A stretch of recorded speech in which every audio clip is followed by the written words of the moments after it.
So we've worked with slope-intercept form and point-slope form, and now we're going to be working with linear equations in standard form. So standard form is ax plus by is equal to c. That's what standard form is, and you'll notice that whereas before we were using lowercase letters, now we're using uppercase letters when we're talking about standard form. And that's what standard form is. Okay, if I go ahead and want to look at this particular problem, I have an equation here in standard form, and they'd like me to write two equations that are equivalent to this, meaning essentially the same equation. Well, one of the easiest things I could do is I could move everything around and create a new equation. So if I add 5 and I add 2x and I subtract 4y, I have this new equation, but it's the same equation. Okay, so this is equivalent. And the other thing I could do is I could multiply by like a scalar, or multiply everything by the same number. So if I had 3 times negative 2x, that's negative 6x, plus 12y equals negative 15. This is also the same equation. So often, even though equations may look like they're different equations, they might very well be the same, and this is mostly there to get you used to that idea. Now, if I want to write an equation in standard form of this line here, how would I go about doing that? So what I'm going to do is I'm going to go ahead and start like I was working in the last section with point-slope form. So the first thing I'm going to do is I'm going to find the slope, because what I've got is 2 points. So if I call this point 1 and that point 2, I'll have negative 2 minus 1 over 2 minus 1. Negative 2 minus 1 is negative 3. 2 minus 1 is 1. So I have a slope of negative 3. The other thing I might have done was just count spaces. If I go down, right, down 3, 1, 2, 3, that's negative 3. And right 1, that's 1. So I negative 3 over, 1, which would be negative 3. That would be another way to do it. Okay, once I know the slope, I can do the slope and a point and use the point-slope form. Y minus 1 is equal to negative 3 times x minus 1. I'm using this point. So y minus 1 would be equal to negative 3x plus 3. And if I add 1 to either side, y is equal to negative 3x plus 4. And this is really close to standard form. All I have to do is add 3x to either side. 3x plus y is equal to 4. And there I am in standard form. Okay, so it's pretty straightforward. If I had had some fractions in here, I would have wanted to get rid of the fractions. You know, the standard form isn't going to have fractions.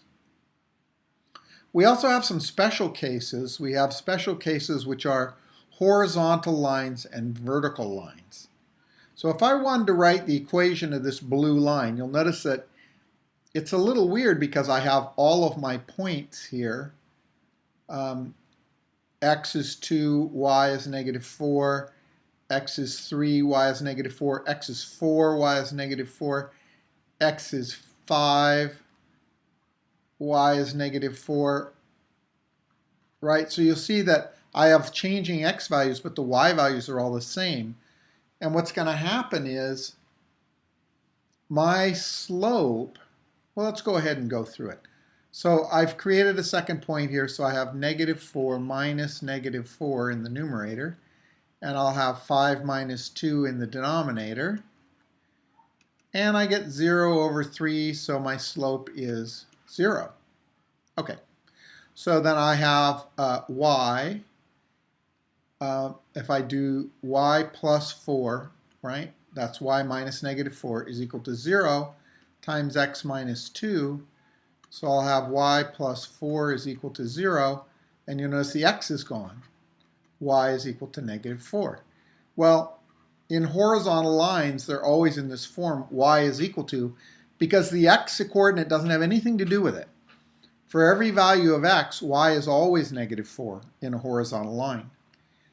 And equally, we would have the same with a vertical line, except it's going to be x is equal to 4. You'll notice this is 4, 1. Up here, this is 4, 0. This is 4, -1. This would be 4, -2. So you notice that the x's are all the same and the y's are changing. So what happens is something interesting when I go to find the slope, and that is that I have, let's have 1 minus 0 over 4 minus 4, so I get 1 over 0. I can't have that. In a vertical line, and this might make sense to you by looking at it, what's the slope? How can I calculate it? It's undefined. It is infinitely large, right? There's no way for me to say how large it is because it goes infinitely up and it doesn't change horizontally at all. So it's not possible to calculate. Okay, so what you want to remember is that vertical lines are always x equals whatever the x value is on the line, and horizontal lines are always y equals whatever the y value is on the line. Okay, if I have in this case I have an equation in standard form with a missing part. I don't know the a, right? So that's what we're trying to figure out here. What's the a? I have everything else. How would I figure that out? Well, I'm going to take this point. I know that when x was 1, y was 0. So I'll have a times 1. Excuse me, not plus, it's minus. Minus 3 times 0 equals -5.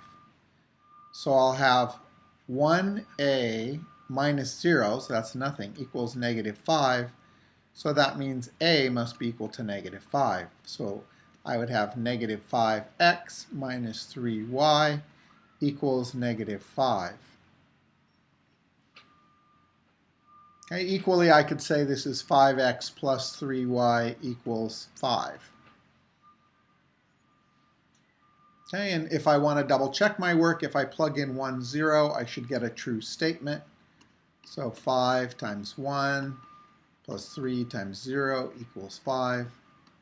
5 equals 5. Yep, that checks out. Okay, so either of these would probably be okay. Right? They're the same equation. These are equivalent equations in standard form. And then one last example. My class is taking a trip to the public library. I can travel in small vans and large vans. A small van holds 8 people and a large van holds 12 people. And my class could fill 15 small vans and 2 large vans. So if I want to write an equation in standard form that models this situation for the number of people, I'll have, right, my number of small vans, 8 times my number of small vans, plus 12 times my number of large vans will equal the total number of people. Right? And I just called that C because it's AX plus BY equals C. You could call it T, you could call it whatever you want.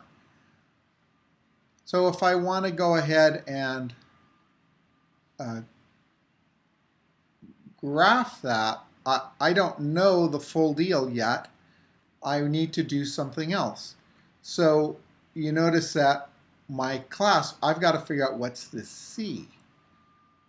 So if I want to go ahead and figure that out, I'm going to have 8 times the number of small vans, which was 15, plus 2 times the number of 12 times the number of large vans, which was 2. That's going to be equal to my C value. So I'll have 80 and 40, that's 120, and 2 times 12 is 24. So I have 144 people. So my equation is going to be 8s plus 12l equals 144. Okay, now if I want to graph that, I could go ahead and graph that. So let's put in our I'm going to be working with positive values because I can't have a negative number of vans. So I'm going to graph this over in quadrant 1. And how might we go about graphing this? Well, one thing we might want to do is we might want to go ahead and find the intercepts. I have to label things, so I'm going to do small vans and large vans. I could see that if I want to find the intercepts, I know that the y-intercept is 12, because if I set this to be equal to 0,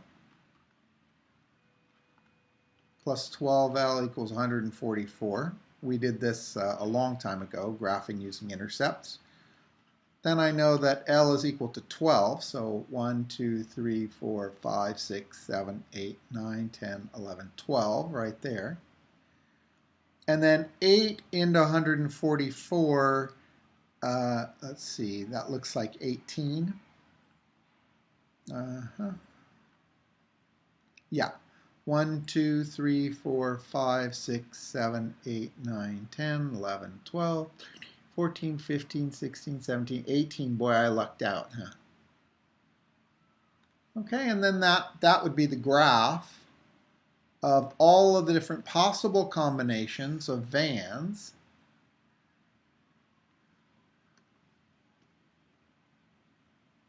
that we might possibly use. Okay, so if we want to list possible combinations, what we're really looking for is where do we actually cross on the grid, because it would be very difficult for me to have partial vans. I can't take 8.5 vans. That's not going to work. So what I'm looking for are the points where we hit right on an intersecting line. You see, if I do 10 large vans, so that would be, right, I'm sorry, I should be writing these as ordered pairs. 10 large, and that would be 1, 2, 3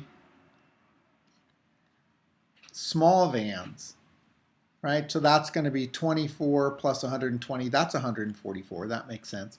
I can do this right here, right? So we're going to do 8